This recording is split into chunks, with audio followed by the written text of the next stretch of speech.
Frequency modulation and its generation.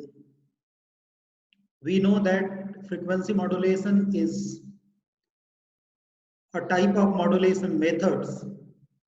In previous lectures, we have discussed about amplitude modulation. Now comes frequency modulation.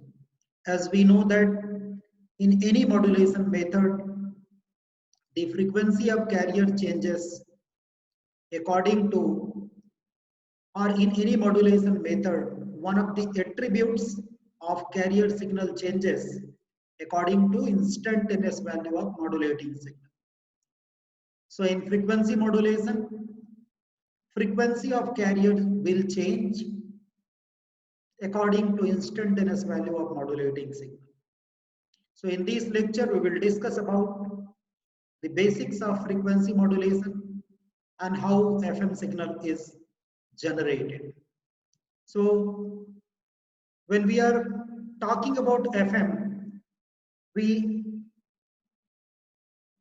have to remember that this is a type of angle modulation. In previous lecture, we have seen angle modulation is a method in which angle of carrier, when you write a mathematical term for carrier signal, say AC cosine omega ct, so that omega ct is the angle part.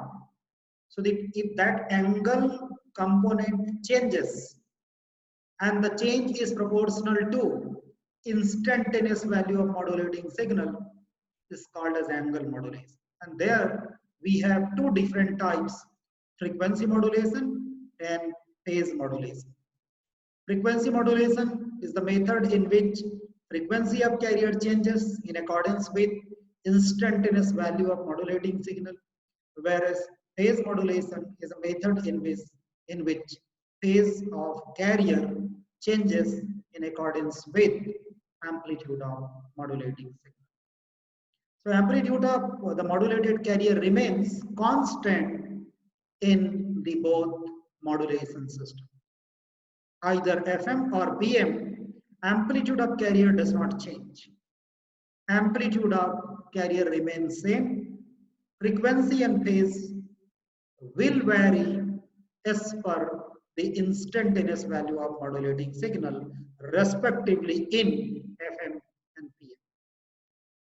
So when we are talking about phase and frequency, we need to know what actually the relationship exists between the two. Say let's write an expression of carrier signal as AC cosine theta t. Theta t is the angle term. This angle term includes both, where theta is the angle of carrier, and how do we correlate angle with frequency? We write frequency is equal to 1 by 2 pi omega, where omega is angular frequency. So the normal frequency and angular frequency is correlated as, because we know that omega is 2 pi f, so f is 1 by 2 pi into omega. And omega is also written as derivative of angle.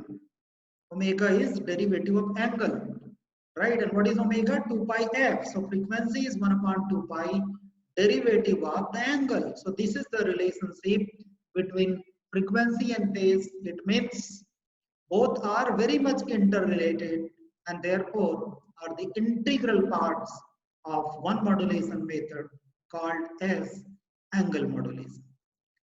If the modulated carrier, or if the carrier is unmodulated, the angle is 2 pi f ct, which is omega ct, plus theta c. Theta c is the change in the angle. But the change will not also happen until and unless there is modulation. Now this is the waveform of the frequency modulated signal. You can see there is a carrier and this is the modulating signal.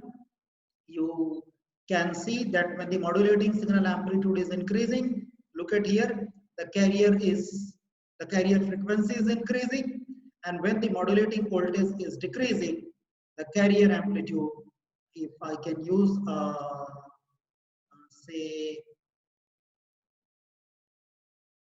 let me use a pen. Yes, look at here. This is the area when the modulating signal is increasing. Now you see here the carrier frequency is increasing. When it is going down, look at here. So you can find here the carrier frequency is reduced. And again it's going up. So you can find here that the angular, that carrier frequency is increasing. So this is the method in which,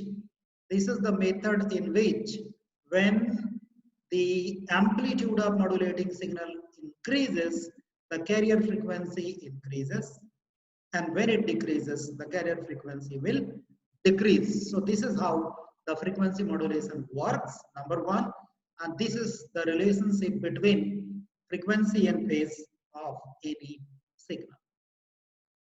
Now, this is one more description in the form of diagram of FM, how FM signal is generated. You see here that again the same modulating signal, say it's an audio signal. So example of an audio signal, there is a carrier signal, and look at here, when the audio signal amplitude is increasing, the frequency of carrier is increasing, the third waveform, and when you see the amplitude is decreasing, the frequency of carrier is decreasing. So how can we get FM signal? There are different generation methods, but the basic, the typical block diagram of generating FM can employ a voltage controlled oscillator. We know that voltage controlled oscillator, as its name suggests, we know that any oscillator generates frequency. Oscillator is always,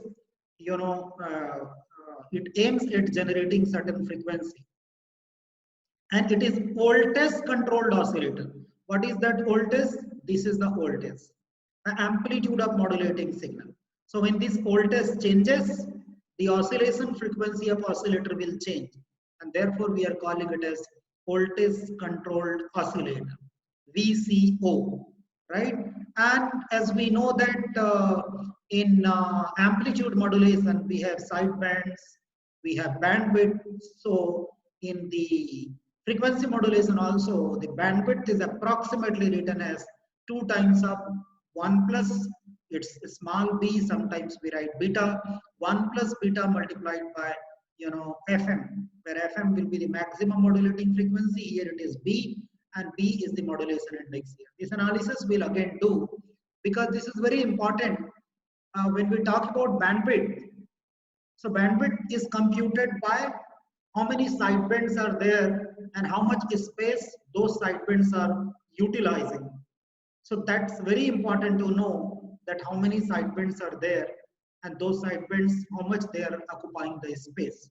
And based on that, we can calculate the bandwidth. As we know, in amplitude modulation, the bandwidth is calculated just by computing the space requirement of upper sideband and lower sideband, which is 2 times the maximum modulating frequency of the modulating signal. But we have to see here in frequency modulation how many sidebands are there, and then accordingly we can calculate the bandwidth. This is one more waveform where you can see that there is a modulating signal whose maximum magnitude is EM. There is a carrier signal whose maximum amplitude is carrier EC, and see the frequency is changing. At this point, the frequency is becoming maximum Y. But look at here, the amplitude of modulating signal is maximum. Therefore, the frequency will be maximum here. When you look at another point, when the modulating signal amplitude becomes minimum, the frequency of carrier will be minimum. So it has some original frequency and it is changing from minimum to maximum. So it means the frequency is deviating. How much it is getting deviated? How much is the maximum frequency deviation? Based on that, we calculate modulation index. Like in amplitude modulation, we calculate the modulation index in the similar manner. We calculate modulation index here also by using, because we have to see modulation index means what? The index that indicates how much modulation has taken place. And in frequency modulation, what happens? Frequency of carrier changes. And when the frequency of carrier changes, what will happen? Frequency is deviated.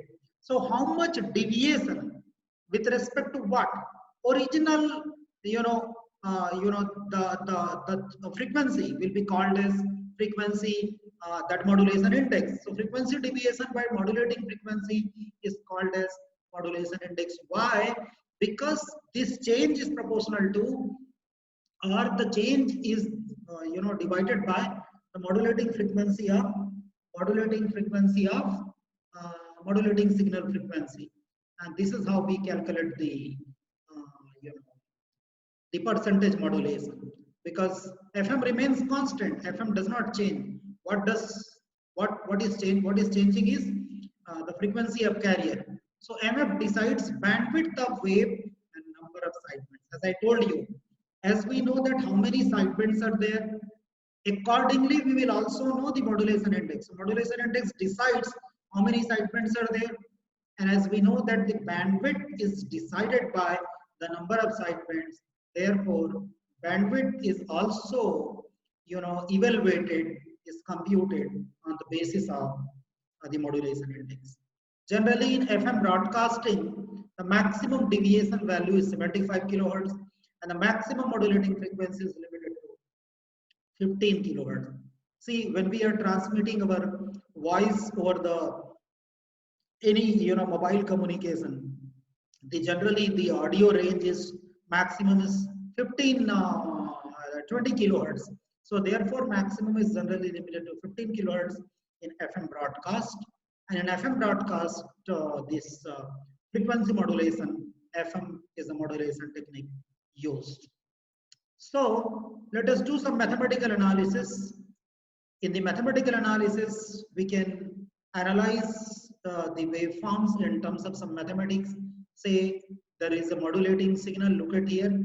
The maximum amplitude of modulating signal is EM, and then we can write this signal as EM cosine omega mt, where EM is the maximum amplitude of modulating signal, omega m is 2 pi FM, FM is the maximum modulating frequency of message signal, and then omega m is the angular frequency, and FM is modulating signal frequency. Similarly, carrier signal can also be mathematically written as EC sine omega ct plus phi. Sine omega ct, t will be multiplied here, right? So EC sine omega ct plus phi, where EC is the instantaneous amplitude, omega c is the angular amplitude, it's not velocity, angular frequency, fc is the carrier frequency, and phi is the phase angle. So the instantaneous value of FM wave. What is the instantaneous value of FM wave? We write it as our instantaneous carrier frequency. Because we know that in frequency modulation, carrier frequency changes. So what will be expression of carrier frequency if we want to write mathematically? It will be Fc into 1 plus Kem cosine omega mt. Why? Original carrier frequency is Fc. Now the carrier frequency changes according to instantaneous value of modulating signal. What is instantaneous value? Em cosine omega mt. So it is proportional to instantaneous value. So what other factor can be added? 1 plus k times Em cosine omega mt. It is proportional to, so k is a proportionality constant. All right. So the expression of the instantaneous carrier frequency will be original carrier frequency multiplied by 1 plus something, and that something is the term which is corresponding to the instantaneous value of or instantaneous modulating signal. If there is no instantaneous modulating signal, there is no change at all. If it is absent, there will not be modulation, and the carrier frequency will remain same as Fc. So if we are interested to find how much maximum carrier frequency or how much minimum carrier frequency are possible, we know that cosine omega mt may have two possible values. Maximum possible value is +1, minimum possible value is -1.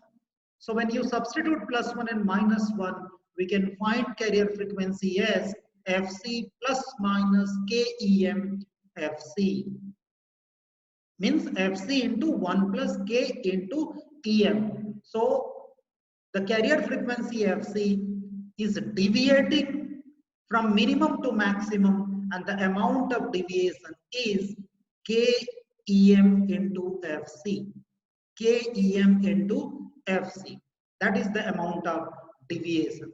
And the maximum deviation is therefore this one.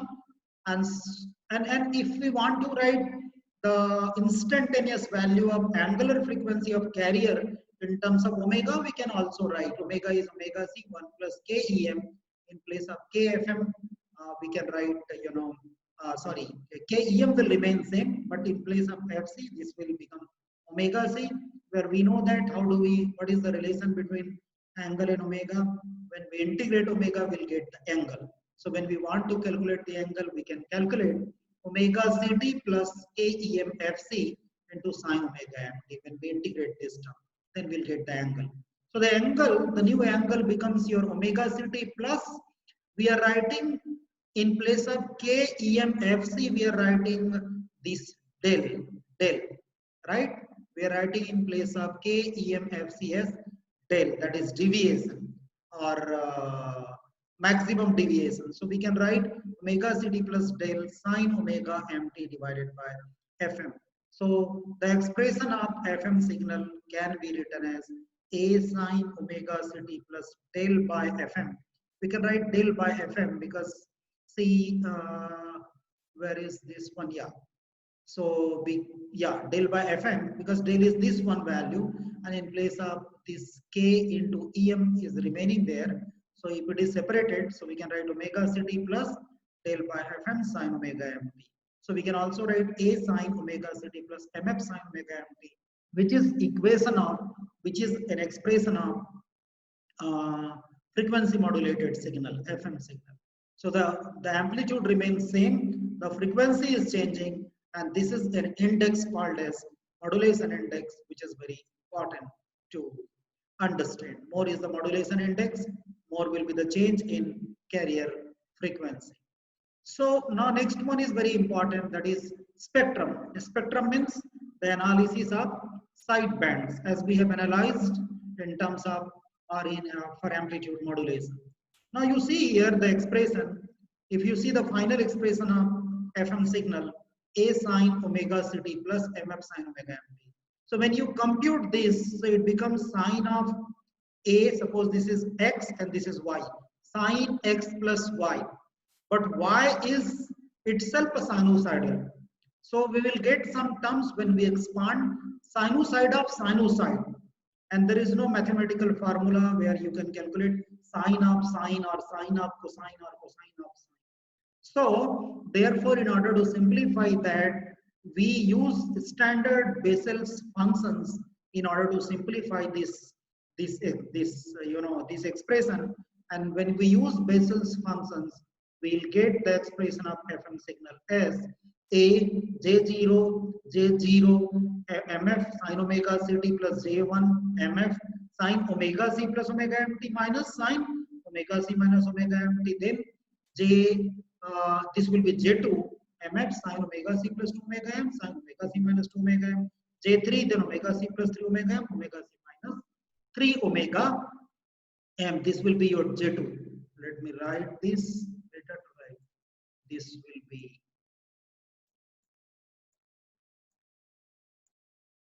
J2. Okay, so yes.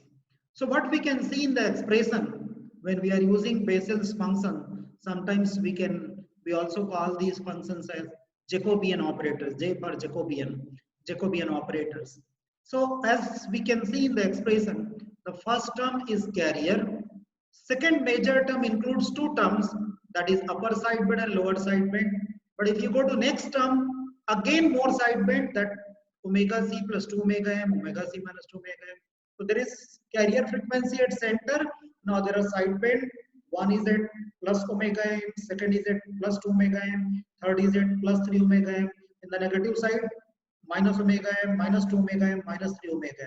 You can see that we have infinite number of sidebands actually in frequency modulation spectrum. In FM spectrum, we have infinite number of sidebands, where in this expression the first term is carrier and all other terms are your sidebands. So where omega c is 2 pi fc here and omega m is 2 pi fm here. J is the coefficient.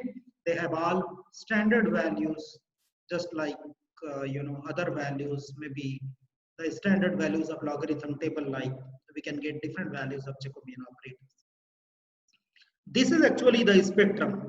If you see the spectrum, you can see clearly that at center there is a carrier and there are number of sidebands, and this number of sidebands are increasing, and therefore the number of sidebands is infinite. And if we are interested to calculate bandwidth, how will we? Of course, if this is the spectrum, the bandwidth will be infinite. For FM, the bandwidth will be infinite. This table, as I was telling about, these tables tells for different modulation index what are those values of the carrier terms and the sideband terms. Means those coefficient terms J1, J2, J3, J4 for the different modulation index, right? Because J is the function of MF, right? If you can see, J is a function of MF. So for certain value of MF, right? If MF is 0, there is no modulation index. What will happen? There is only one carrier. But if modulation index is 0.25, there will be carrier and there will be first sideband, means first pair. If the modulation index is 0.5, there will be first pair and second pair. If it is 1 up to third pair, if it is 1.5 up to fourth pair means there will be terms of omega c plus 4 omega m and omega c minus 4 omega m. So as you can see, when we are increasing the modulation percentage or modulation index, the number of terms is increasing. Okay, this is what we have seen in the table. For 0.5, 2 sidebands, both the side. For 1, each side 3 sidebands. For 2, we have 4 sidebands. For 5, for 4, and for 2.5, you can see 7 sidebands are there for 4. This was highlighted. So what is the effect of modulation index is highlighted here in these diagrams. All right. When modulation index increases, more and more number of sidebands increases. As we know in amplitude modulation, that the bandwidth does not depend on modulation index. It does not depend. But in frequency modulation, it depends. Because when we are changing modulation index, the number of sidebands is changing, which does not happen in FM. In AM. In AM, we have only 2 sidebands, that's all. For irrespective or for any value of the modulation index. Whereas in FM, when you change the modulation index, the number of sidebands changes, and when it changes, the bandwidth will also change. So let's talk about bandwidth. Bandwidth of FM is ideally infinite, but how will you calculate? Suppose you can consider all the sidebands. You have seen in all the sidebands the total bandwidth is 2 FM. So what will be the total bandwidth? 2 FM multiplied by the number of sidebands. How do you know that how many sidebands are there? Ideally, it will be infinite. So this difficulty was addressed. This difficulty was simplified by Carson's rule, using some empirical and statistical analysis.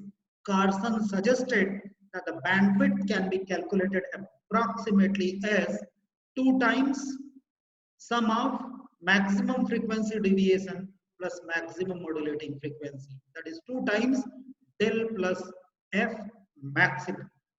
Maximum modulating frequency, maximum deviation, the sum multiplied by 2 is actually the modulation, the bandwidth in FM. One can argue that we are not considering all the sidebands. Of course, it is being considered. As we go on increasing the number of sidebands, the deviation is increasing. Frequency of modulating signal remains same, all right. But del is changing. When the modulation has 2 sidebands, so it's deviating up to FM. When it has 3, it is deviating up to 3 FM. When it has 4 side bands, it is deviating up to 4 FM.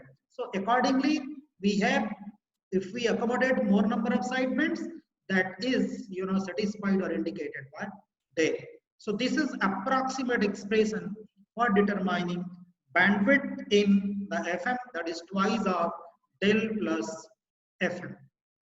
This is one comparison between two types of FM. There are two types. One is called as NBFM, second is called as WBFM. Narrow band, wide band. Narrow band, we have modulation index very less. Here it is much larger. It's much larger than 1. Maximum frequency deviation in NBFM 5 kilohertz. In WBFM it is 75 kilohertz. Modulating frequency range is 20 hertz to 3 kilohertz, whereas in WFM it is 20 hertz to 15 kilohertz. Maximum modulation index slightly greater than 1. The modulation index is very, very high in WBFM, 5 to 2500. You can imagine 2500 means you can imagine how many sidebands are there. Bandwidth in narrowband FM, because narrowband FM is considered as computable AM. You have only twice of FM, but in WBFM, the bandwidth is calculated as twice of del plus FM by Carson's law.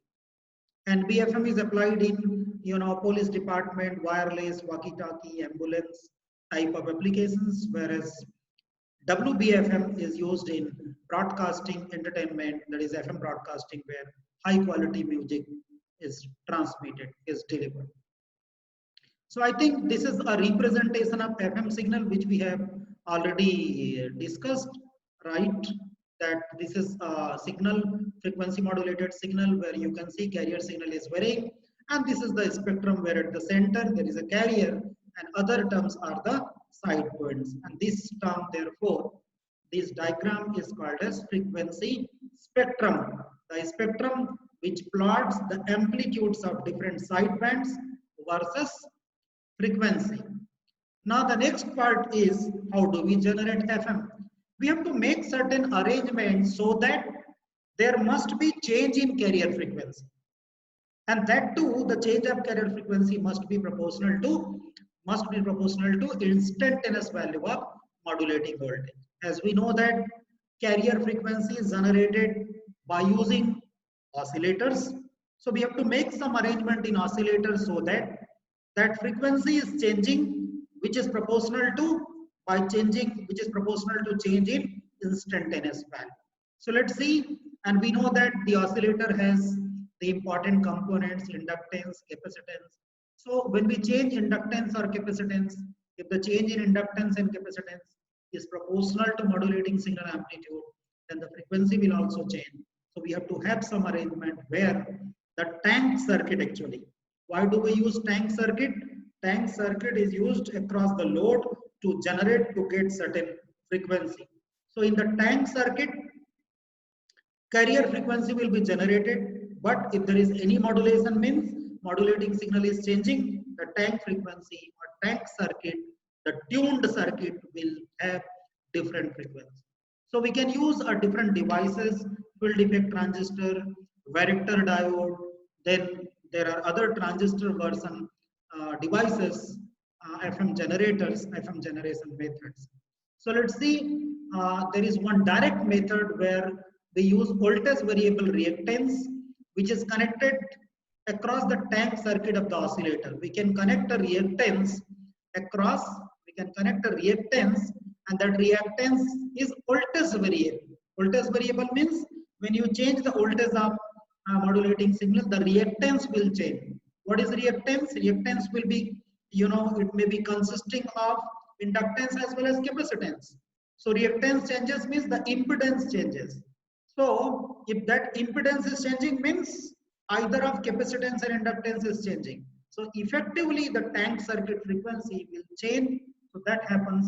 The examples are reactance modulator, varactor diode modulator. These are the examples under a direct method. Like reactance modulator, we are using FET. You look at here. Here is the load. Now we know that in FET, the reactance, as I'm telling you, can be either inductive or capacitive.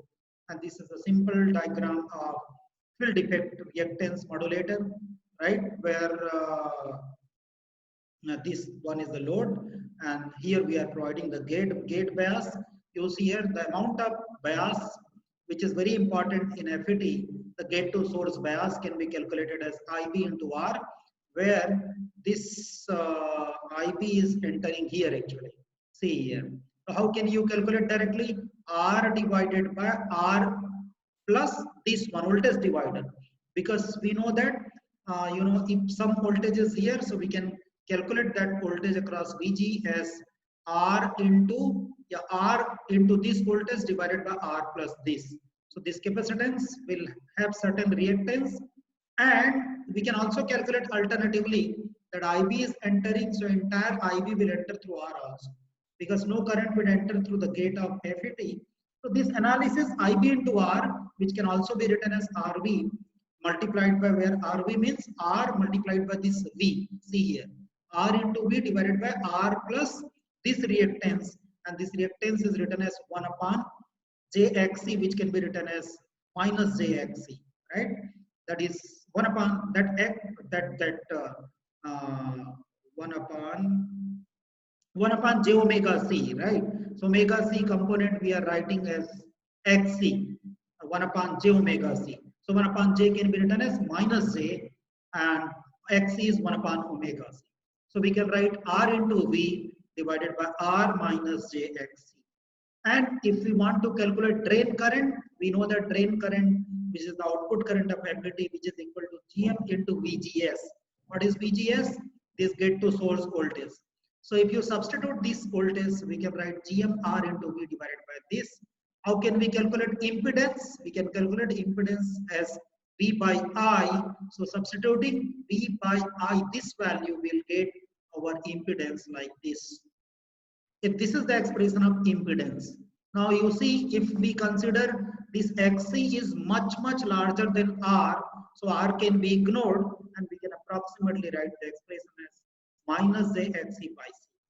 And in this, under this condition, your impedance or your reactance will be capacitive, because almost the capacitance is dominating. So the impedance can be written as XC divided by GMR, where it can further be written as XC divided is XC is equal to 1 upon omega C.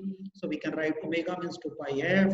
So 1 upon 2 pi F, and GMRC, where GMR into C is written as C effective, that is C equivalent value of capacitance.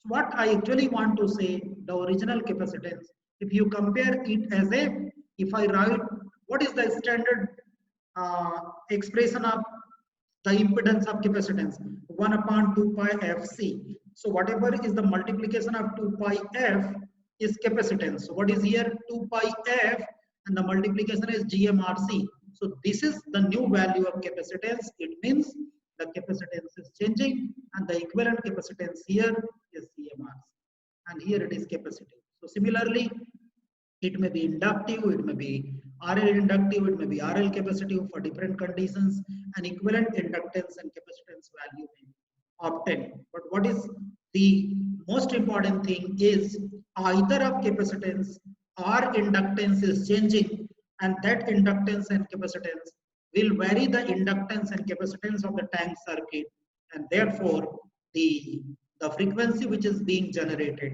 will also change. The frequency which is changing will also change. So this is one block diagram of the method, where you can see that there is a reactance modulator. It goes to master oscillator, then buffer amplifier, then limiter. If there is any variation in frequency, it can be limited, and we can get FM out. But there may be still instability. So if there is any instability, it is passed through mixer. IF amplifier is IF frequency is generated. IF amplifier is used. Then it goes to discriminator.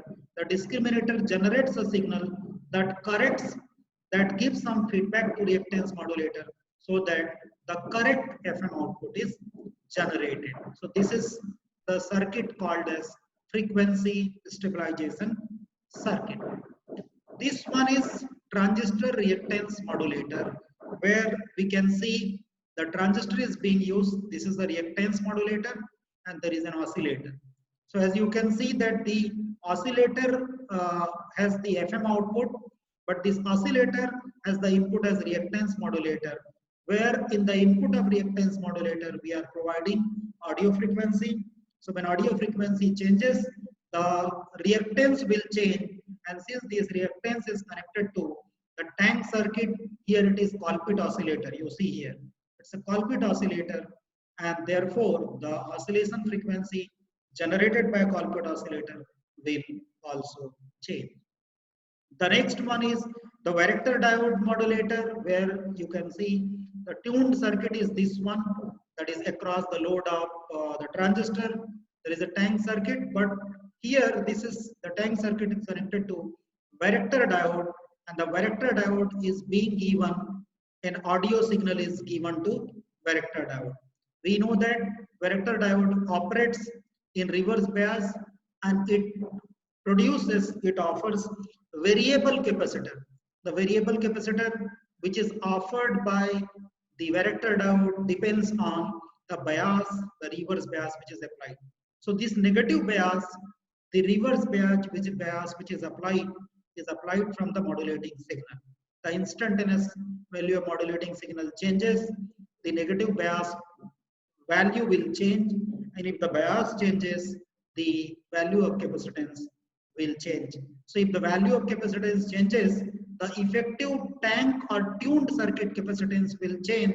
So therefore, the frequency of oscillator, the frequency of oscillation will also change. So this is the scheme called as varactor diode modulator. So let's summarize this lecture. In this lecture, we have talked about frequency modulation, which is an important type of modulation where the frequency of carrier changes in accordance with the amplitude of modulating signal. This is one type of angle modulation. In frequency modulation, when we see the spectrum, when we generate the sidebands, actually when we write the expression of FM signal, it's very difficult to express. So we use jacobian or Bessel's functions, and when we use Bessel's functions in order to expand the frequency modulated signal, we find that there are infinite number of sidebands. So when there are infinite number of sidebands, we cannot calculate the bandwidth. So ideally it will be infinite bandwidth, but Carson suggested one rule. That rule suggests that twice of deviation plus maximum modulating frequency is equal to bandwidth. The frequency modulation is of mainly two types, narrowband FM and WBFM. Narrowband, when the frequency modulation has only two sidebands. When the modulation index is very small, it has only two sidebands. But when it has large number of sidebands, that the bandwidth will also be large. It's called as WBFM. WBFM is used in entertainment FM broadcast, whereas NBFM narrowband is used for limited range applications like walkie-talkie, ambulance, in that type of application it is used. Then we also discussed about how FM signal is generated. So we know that in frequency modulation, we want to generate a carrier frequency. So we will be using an arrangement either by using a tank circuit or an oscillator, which must generate some carrier frequency. But there we need something more, so that if the tank circuit is connected with some other component or reactance or inductance or any device whose characteristic, whose impedance, whose reactance changes by amplitude of modulating signal. So effectively that reactance which is connected across tank circuit of oscillator, then effectively its reactance will change and the frequency of carrier signal will change. So in all the method like FET based method or transistor based FM generator method, generation method, or varactor diode method, we actually change the reactance value. We change either capacitance or inductance value by applying the suitable bias through the amplitude of modulating signal, and finally the carrier signal changes. So that's all for this lecture. Thank you.